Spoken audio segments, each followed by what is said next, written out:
এই ভিডিওতে দেখব মুভমেন্ট রেজিস্টার অ্যাপ্লাই করার পদ্ধতি। আমরা কিভাবে মুভমেন্ট করব সেটা পদ্ধতি সমূহ দেখানো হবে।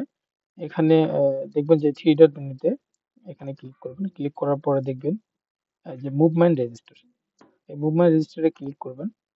ক্লিক করার পরে আপনি নিউ মুভমেন্ট করুন। যেহেতু আপনি মুভমেন্ট করতে চান, আমি যেহেতু এগুলো মুভমেন্ট করছি, এখানে আমার হিস্টোরিগুলো দেখা যাচ্ছে। আমি একটা নিউ মুভমেন্ট করব। আমি একটা নিউ মুভমেন্ট করলাম। আজকে আমি ধরেন আজকে একটা মুভমেন্ট করব 28 তারিখ। আমার পারপাসটা হচ্ছে ব্রাঞ্চ ভিজিট। আচ্ছা, মুভমেন্ট প্লেসটা হচ্ছে বগুড়া সদর।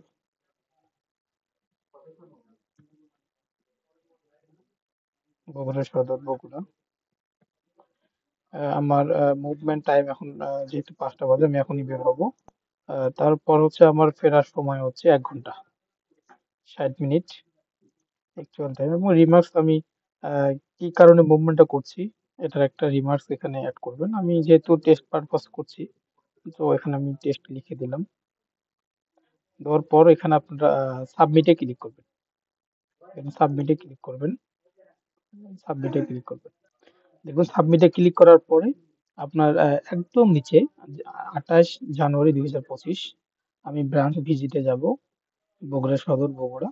এখানে দেখেন আমার স্টার্ট টাইমটা আমি দিয়েছি ওখানে 5টা, এবং চেক ইন আমি চেক ইন বলতে আমি যেখানে যাচ্ছি ওখানে গিয়ে আমি একটা চেক ইন দিব। সাপোজ ধরেন আমি টেস্ট পারপাস এখানেই চেক ইন দিচ্ছি। চেক ইন দিলাম।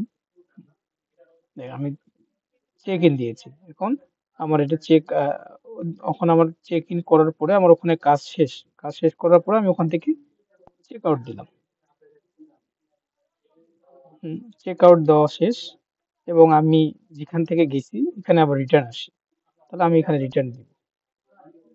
দেখবেন যে আমার এটা মুভমেন্ট কমপ্লিট। আজকের আমরা এই ভিডিওতে কিভাবে মুভমেন্ট করতে হয় আমরা সেই টিউটোরিয়ালটি দেখলাম। সবাইকে ধন্যবাদ।